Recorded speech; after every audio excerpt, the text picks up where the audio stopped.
menyoroti suatu pernyataan yang dikeluarkan oleh seorang bernama Gregory Nyssa mengenai berdoa bagi penebusan iblis.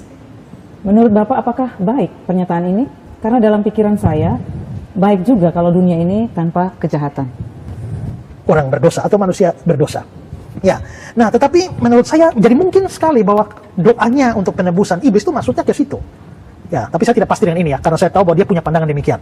Nah, tapi kalau dia punya pandangan seperti itu, menurut saya itu ajaran yang salah atau bahkan sesat. Karena waktu manusia berbuat dosa, manusia berdosanya kepada Allah, bukan kepada setan. Hukum Allah yang dilanggar, bukan hukum setan. Karena itu hutangnya, itu hutang pada Allah. Maka pembayaran hutang itu harus ditujukan pada Allah. Tentunya kita sudah mendengarkan bagaimana cuplikan videonya. Ada pertanyaan yang cukup menarik ditanyakan kepada pendeta Ezra Soru ini terkait tentang penebusan dosa di dalam kekristenan. Kepada siapakah Tuhan ini menebus dosa manusia? Pendeta Ezra Soru mengatakan ada pendapat lain di dalam kekristenan bahwa Tuhan itu menebus dosa manusia kepada iblis. Tapi menurut pendeta Ezra Soru, pendapat seperti ini 100% salah. Yang benar menurut pendeta Ezra Soru adalah Tuhan itu menebus dosa manusia kepada Tuhan. Karena para pendeta mengatakan Yesus itu adalah anak Tuhan yang menjelma sebagai manusia. Tujuan Yesus itu menjelma sebagai manusia untuk menebus dosa manusia dengan cara digantungkan Tuhannya di atas kayu salib. Pendeta Ezra Soru mengatakan Tuhan menebus dosa manusia kepada Tuhan. Menurut teman-teman di sini, apakah masuk akal penjelasan dari pendeta Ezra Soru? Apakah penjelasan seperti ini bisa diterima akal sehat manusia? Jadi jangan kemana-mana dulu karena kita akan mendengarkan bagaimana selengkapnya penjelasan dari pendeta Ezra Soru.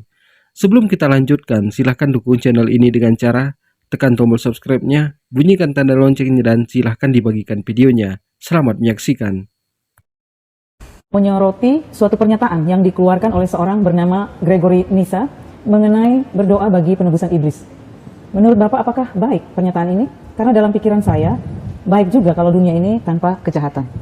Gini, saya tidak terlalu tahu banyak ya tentang Gregory Nyssa ini ya. Dan juga kalimatnya berdoa bagi penebusan iblis itu maksudnya apa?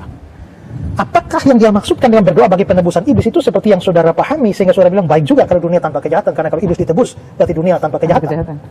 Tapi adalah salah menurut saya kalau bicara penebusan iblis, artinya iblisnya ditebus. Karena iblis akan masuk neraka.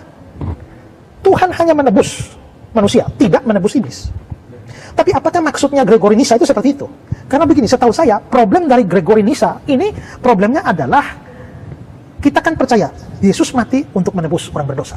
Menebus itu membayar, membayar untuk mendapatkan. Ya, kalau saya tidak punya uang, saya pinjam di Weherlin ini barang gadai, maka saya perlu bawa bayaran untuk menebus, untuk mendapatkan kembali. Nah, Yesus menebus orang berdosa, ada bayaran yang diberikan. Makanya setelah bayar Yesus bilang sudah selesai. Bayarnya pada siapa? Kita tahan sejenak. Apakah menurut teman-teman di sini masuk akal penjelasan dari Bapak Pendeta Ezra Soru bahwa Yesus ini melakukan penebusan dosa? Jadi para pendeta mengatakan Yesus ini adalah anak Tuhan yang menjelma sebagai manusia. Tujuan Yesus ini menjelma sebagai manusia untuk menebus dosa manusia dengan cara digantungkan di atas kayu salib. Apakah bisa diterima akal sehat bahwa Tuhan itu menebus dosa kepada Tuhan? Karena para pendeta mengatakan Yesus ini adalah anak Tuhan, berarti di sini Tuhan menebus dosa kepada Tuhan. Dan konsep ketuhanan Yesus ini sudah ribuan tahun tidak pernah selesai. Setiap hari banyak kritikan dari Kristen maupun dari luar Kristen bahwa penebusan ini sama sekali tidak masuk akal. Kemudian mereka mengatakan ada Tritunggal di dalam kekristenan, itu tidak bisa diterima akal sehat. Yang pastinya bahwa Yesus ini hanya utusan untuk kaum Bani Israel. Karena pengakuan Yesus sendiri bahwa dia ini utusan untuk kaum Bani Israel. Aku hanya diutus kepada domba-domba yang tersesat dari kaum Bani Israel. Jangan kemana-mana dulu, kita dengarkan selanjutnya. Ya, bayaran untuk hutang dosa itu diberikan pada siapa?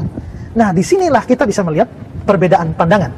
Ya, maka Gregory Nyssa itu berpandangan bahwa penebusan yang Kristus lakukan itu dibayarkan pada iblis. Karena manusia berdosa, manusia tadinya milik Allah, setelah berdosa itu menjadi milik iblis. Maka Yesus perlu mati di kayu salib sebagai bayaran untuk menebus dan mendapatkan kembali orang berdosa atau manusia berdosa. Ya, nah tetapi menurut saya jadi mungkin sekali bahwa doanya untuk penebusan iblis itu maksudnya ke situ. Ya, tapi saya tidak pasti dengan ini ya, karena saya tahu bahwa dia punya pandangan demikian. Nah, tapi kalau dia punya pandangan seperti itu, menurut saya itu ajaran yang salah atau bahkan sesat. Karena waktu manusia berbuat dosa, manusia berdosanya kepada Allah, bukan kepada setan. Hukum Allah yang dilanggar, bukan hukum setan. Karena itu hutangnya, itu hutang pada Allah. Maka pembayaran hutang itu harus ditujukan pada Allah. Ya, setan sama sekali tidak berhak untuk menerima bayaran hutang dosa. Maka Yesus juga adalah Allah. Yang tadi sudah saya jelaskan, dia turun, maka Allah Bapa, ini kita percaya Allah Tritunggal, maka Allah Bapa itu sebagai penerima dari bayaran, dan yang membayar adalah Yesus. Bayarannya, dalam tanda petik, uang bayarannya adalah nyawa, dan yang dibayar itu adalah kita, orang percaya, dan dia bayar sudah lunas, sudah genap. Maka Bisa kita perhatikan akhir-akhir ini banyaknya pertanyaan-pertanyaan kritis yang diajukan kepada para pendeta. Dan para pendeta ini sepertinya sudah mulai kewalahan menjawab pertanyaan dari jemaatnya. Mereka tidak percaya kalau Yesus itu Tuhan. Mereka tidak percaya bahwa Yesus itu melakukan penebusan dosa. Dan mereka tidak percaya tiga Tuhan itu jadi satu. Di situ ada Bapa, Roh Kudus, dan Yesus. Jadi buat teman-teman di sini, seperti yang dijelaskan oleh Bapak Pendeta Esra Soru, bahwa anak Tuhan itu melakukan penebusan dosa kepada Tuhan, sementara yang berbuat jahat itu adalah manusia. Kenapa anak Tuhan hanya menjadi korban? Beda halnya dengan kita di Islam. Kita yang berbuat, kita yang bertanggung jawab. Jangan kita lemparkan kepada orang lain. Tapi di dalam kekristenan, mereka yang berbuat jahat, tapi anak Tuhannya yang disalibkan. Ini sama sekali tidak masuk akal dan tidak ada hubungannya. Tapi mereka mengatakan inilah kekristenan. Ada Tritunggal yang gak masuk akal, anak Tuhan yang menebus dosa manusia yang gak bisa diterima akal sehat.